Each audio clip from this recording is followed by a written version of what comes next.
to Healthy Lifestyle with Lorianne. I am Lorianne Casdia. Our goal here at Healthy Lifestyle is to inspire, educate, and empower you to fulfill a healthy, emotional, spiritual, and physical life so you can feel empowered to live the life you have always wanted and dreamed.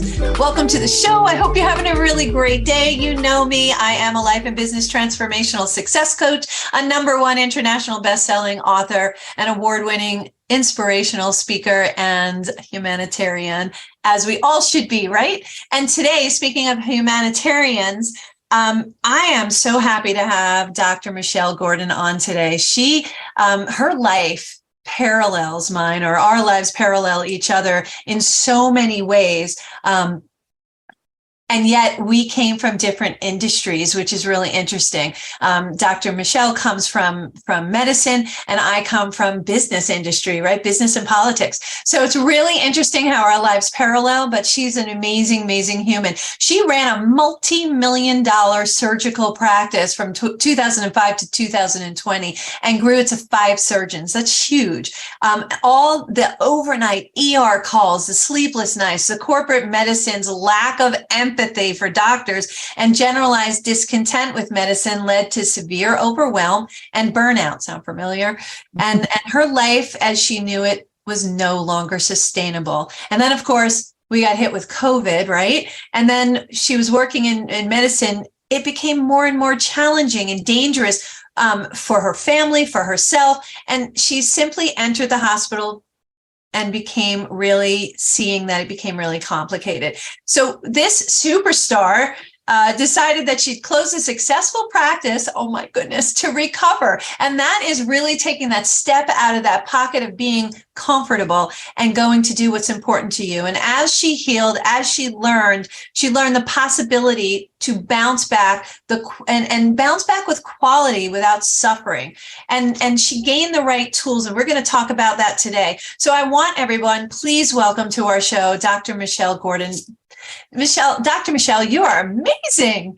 Thanks so much for having me. I'm happy to be here. I'm so excited to have you here. There's so many things I want to talk about. And I definitely want to get to your Launch Your Life that you have. It's a community of professionals. But before we get there, I want to back up the train and start with, oh my goodness, girl, what the heck? I walked away from a 6-figure business and started my own because I was done.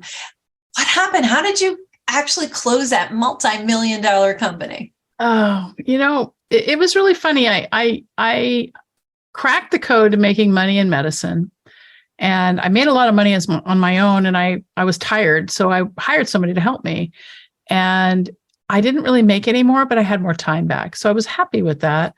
And as things went, I thought, I can grow some more, get some more surgeons, branch out to more hospitals. And so that's what I did. And I ended up hiring 4 surgeons total. So 5, including myself, where I had 2 at each hospital. And what I realized as I started to grow the practice was that I really hated leading surgeons. Surgeons are a special breed that we have to have a lot of self-confidence. And we're hard to lead because we're the boss. In the operating room, the surgeon is the boss. And so it was a group that I did not love leading. And as I realized this, I sat down one day. I was like, why do I hate going to the office every day? Why do I hate these people I'm working with? What is, why is there so much discontent in myself and in them? And I did a couple things to try to mitigate it. I put some separation between myself and added a leader, and it just didn't work. And I was like, this sucks.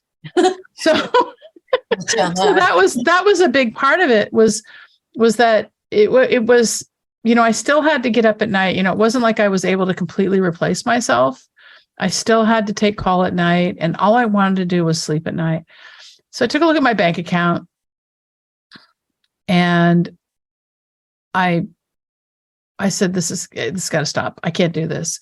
And it wasn't just that. It was, I had a couple of I would say, there wasn't any planning, but I had some thoughts of suicide, and I understood why people killed themselves when they were this unhappy. Overwhelmed, unhappy. Yeah, it wasn't resonating to who you are. No, it was not good. And then actually one of my surgeons did die by suicide. And that was in November of 2019. And that was a wake-up call for me, because I was like, you know what? Nothing is worth this. If I have to lose my money, my happiness, my mental health are more important than money. And that was probably the biggest lesson for me. There's another thing that you're saying here that's really, really important. You recognize that you weren't happy. You recognize it no longer resonated. You were trying to figure out like why, because you love to be a surgeon, you love to do what you do, but this wasn't working for you. And taking notice of that, those I call whispers, nudges, and hints from the universe to say hello. And unfortunately, you lost a doctor who was going through the same thing and made other choices. You had even considered those choices, but universe showed you, okay, you need to do something. You need to change something. And from big change comes way same level, big, huge, humongous opportunity to go in a different direction. And you took that opportunity. I did. I took it, and I was happy. I mean, I'll tell you, I worked the first wave of COVID here in New York. And, as you know, we got hit the hardest of anywhere in America. Yeah. And we saw, people, nobody survived. And it was really scary going in and operating on somebody who had COVID, but also had a surgical problem, and if you think it's uncomfortable to wear a mask for 3 hours in the hospital, imagine wearing 3. So it was, and surgeons wear masks. So wearing a mask wasn't a big deal for me. The problem was, making sure that I was protected. Yeah. Well, there's so many levels to that. Is that there was so much unknown. You didn't know how you were protected. We really weren't clear as to how it got transmitted. And yet you still were doing the job that you were meant to do, which was providing the surgery that particular person wanted. And you also had a staff that you had major responsibility for to make sure they were protected too. All of these levels of stress. Well, it wasn't just that, I still had to make payroll, right? Yeah. And we weren't working. And so there was just a lot going on, and it wasn't hard at that point. What happened with COVID was administration really locked down on everything, and walking into the hospital it was horrible. I didn't want to do it. Yeah. And if I didn't want to do it before, I didn't want to do it even more after COVID. Yeah. And administration's creep on small practices.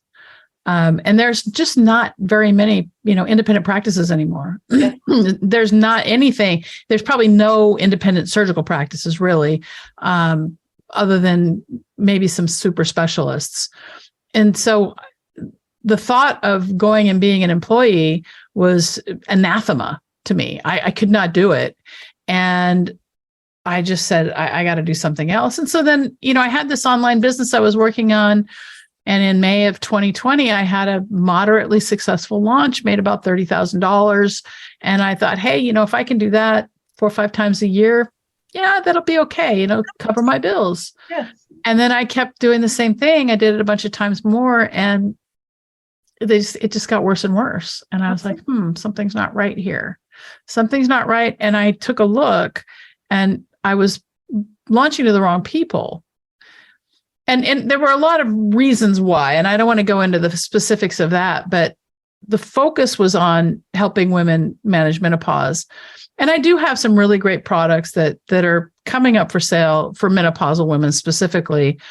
And we'll have the link for that for anybody who's interested in, because it's for menopausal women, but it's a weight loss product. I have two products. One is a weight loss product, and then the other one is like a menopause management system. It's called the Meno System.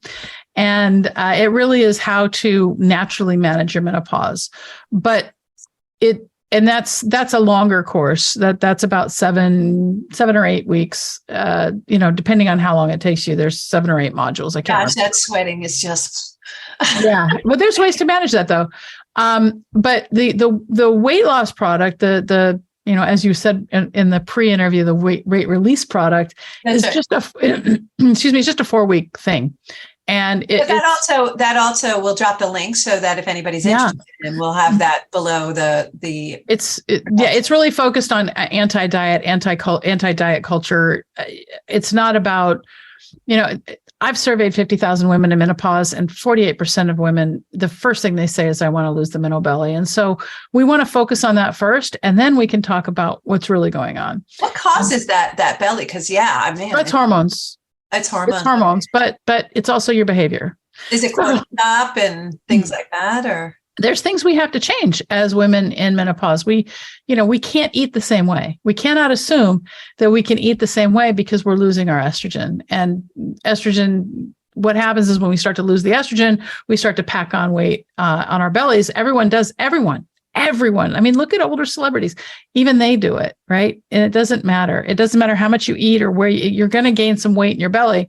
But the difference with my program is it focuses on one habit a week for 4 weeks, and it gives you the habits that you need for a lifetime of change. It has nothing to do with diet. I love this, Dr. Michelle, that you are talking about habits, because and to do one for 4 weeks and then add another one or go to a different one. That's really important because it's sustainable. You can do it. Anybody can do it. Anybody can do it. Yeah, it's just one simple habit a week, and they just get simpler and simpler. And it's just the main thing. Behavior change is hard. And we think, like, I want to lose weight. And it's not your fault that you're gaining weight in menopause. It really isn't. But there are things you can do to change it. And if you really want to have sustainable and sustained weight loss, you want to have a smaller body, you have to become that person who already has it. And it has to do a lot more with how you think and how you act because of the way you're thinking. It doesn't have a whole lot to do. It really is more about behavior than anything else. And it's hard because we have to take responsibility. And not everyone wants to hear that. And so I'm probably pissing a lot of people off right now. But at the end of the day, the reason why I gain weight is because I eat, to feel good sometimes. Yeah. Right. And that's okay. And the one thing about this particular product is you don't have to exercise at all unless you want to. And while I'll encourage you to do some increased movement, there's no need to do it for this to work. And that's what I love about it more than anything else, because when you focus on one thing a week and you forget about everything you've learned, you're going to get some results. You're going to get the results you want. Yeah. And remember, what we're thinking about happens. Oh, what you think about expands for sure. Exactly. So thoughts we think are what we're putting out in the universe, and it's going to come back to us 100%. So if you're not thinking about these other things and you're focused on this one habit, of course you're going to be successful. And it's similar. And even though, you may not have to exercise or anything like that, it's similar. Think about a car that you haven't started in a while. When you start it up, it hasn't been a while, all of a sudden you see the oil leaks and, it's crickety and it just needs a little love and tender care because it hasn't moved. So we have to keep our bodies moving. And my mom always said to me, she goes, she used to do crossword puzzles like a crazy banshee. And she's like, no, I do this to keep my mind moving, because as long as my mind moving, it's going to keep working. And I was like, all right, Mom, you do that. So I'd rather put hot pins in my eyes than do a crossword puzzle, but that's just me. I do other things instead. But, it's about moving and it's about habits. And even the crossword puzzle was a habit for my mom to keep her mind going and, just taking that walk. It doesn't have to be doing marathons unless you like to do marathons. Right. No, it's true. I mean, just like I was running, when I kind of got in the heat of menopause a few years ago, I was running up to 3 miles a day and I was still gaining weight. And so it isn't about that. And that's how that is. And it really is, it does kind of segue into Launch Your Life, because Launch Your Life is really about habits. If you want to create the life of your dreams, you have to look at what you're doing every day. If what you're doing is sitting on the couch and watching Netflix, then what you're going to get is sitting on the couch watching Netflix. And that's fine. If you like doing that, that's fine. Agreed. But